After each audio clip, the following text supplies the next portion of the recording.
Olá pessoal, sejam todos bem-vindos, começando com aquele like, aquele joinha. Se você não é inscrito aí, se inscreve e compartilha conteúdo maravilhoso. E eu começo perguntando para vocês, quem de vocês já foi a uma festa de aniversário, comemoração de 100 anos de idade, hein?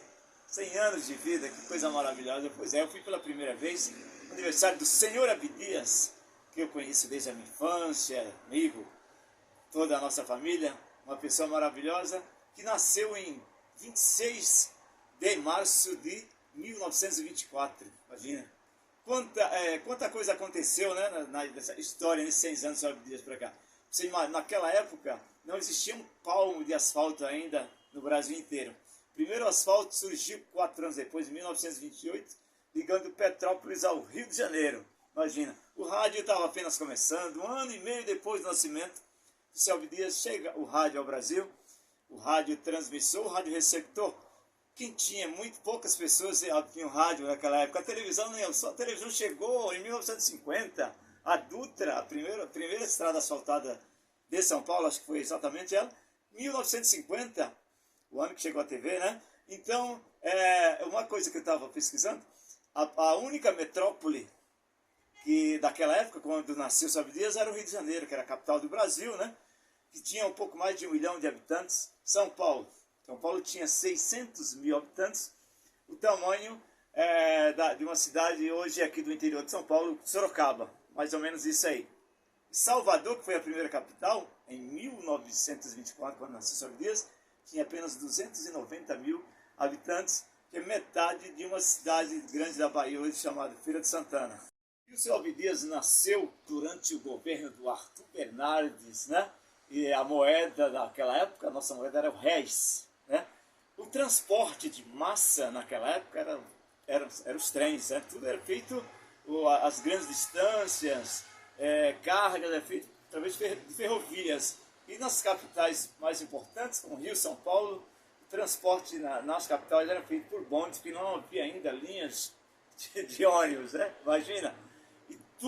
Zero tecnologia, não existia tecnologia nenhuma naquela época. Uma coisa que eu pesquisei, que eu achei incrível, cara, vocês acreditam que 70% da população brasileira, incluindo norte, sul, leste e oeste, tudo, interior, capital, a média era de 70% da população brasileira eram analfabetos, incrível, né?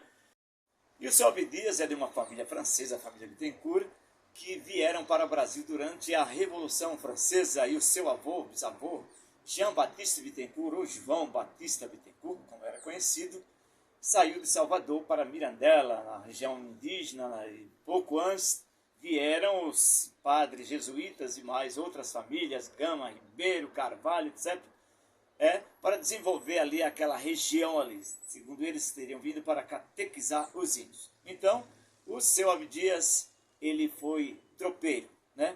E ele era como disse, o meio de transporte naquela época era esse aí.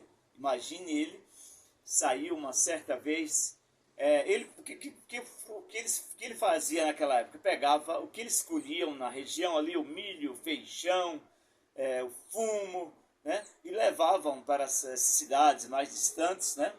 Das pequenas cidades, onde se podia comprar rapadura, o querosene, né? Luz elétrica não existia quase no Brasil, só nas grandes cidades, né? Então ele trazia o sal, o querosene, a rapadura, para vender ou até trocar. Naquela época existia muito aquela base de troca de uma mercadoria pela outra. E ele fez uma aventura certa vez saindo da fazenda, na época era uma fazenda, Tamboril, no município de Banzai, Bahia, e chegou até o sul da Bahia, não sei precisamente, mas centenas de quilômetros, em cima de burros, né, que eram os animais fortes, o cavalo era para a montaria, e para a carga eram os burros e os jegues, os jumentos, né, mas especialmente os burros que eram os mais resistentes. Muitos animais cansavam, vendiam durante o trajeto da viagem, faziam troca por outros animais, mas uma coisa muito triste aconteceu com o Senhor Abdias. Depois de mais de 2 meses, ele volta para casa ansioso para rever a família, para ver se estava tudo bem, para trazer o sustento, algum dinheirinho. Ele recebe a triste notícia que faleceu a sua esposa. 2 meses depois, imagina? Mas, como dizia Euclides da Cunha, um sertanejo, antes de tudo, é um forte.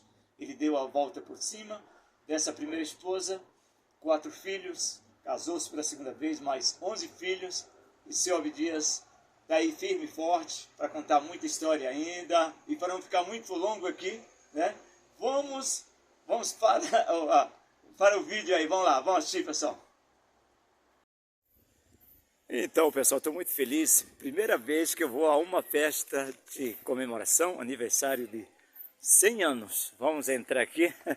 Os convidados, né, que salão na área de festa, de eventos, né, contratado aqui. E aqui nós vamos nos aproximando, vamos lá falar com o aniversariante de 100 anos de idade. Que coisa linda, não? Vamos lá. Continuando aqui na festa do seu Abdias, festa maravilhosa aqui, todos os convidados, muita gente emocionada aqui, né? Amigos e parentes, porque, pessoal, não é para todo mundo que tem essa sorte de Deus, né? De viver 100 anos. Seu Abdias vai ver muito mais ainda, porque está muito lúcido. Vamos conhecer o seu Abdias? Vamos daqui, continuando aqui pela festa do seu Abdias, aqui os presentes dele. Vamos lá. Aqui, ó, coisa bonita, veja aqui, pessoal. 100 anos, Abdias, 100 anos. Vou te dar os parabéns. Seu Abdias! Meus parabéns! 100 anos, que coisa linda! Ó, para vocês terem uma ideia, o seu Abdias nasceu entre a Primeira e a Segunda Guerra Mundial. Já se escondeu muito do Lampião, que andou muito nessa região, não é verdade, seu Abdias? Ele contribuiu com o transporte de toda essa região, que ele tinha a tropa de burros, né, que era o meio de transporte naquela época.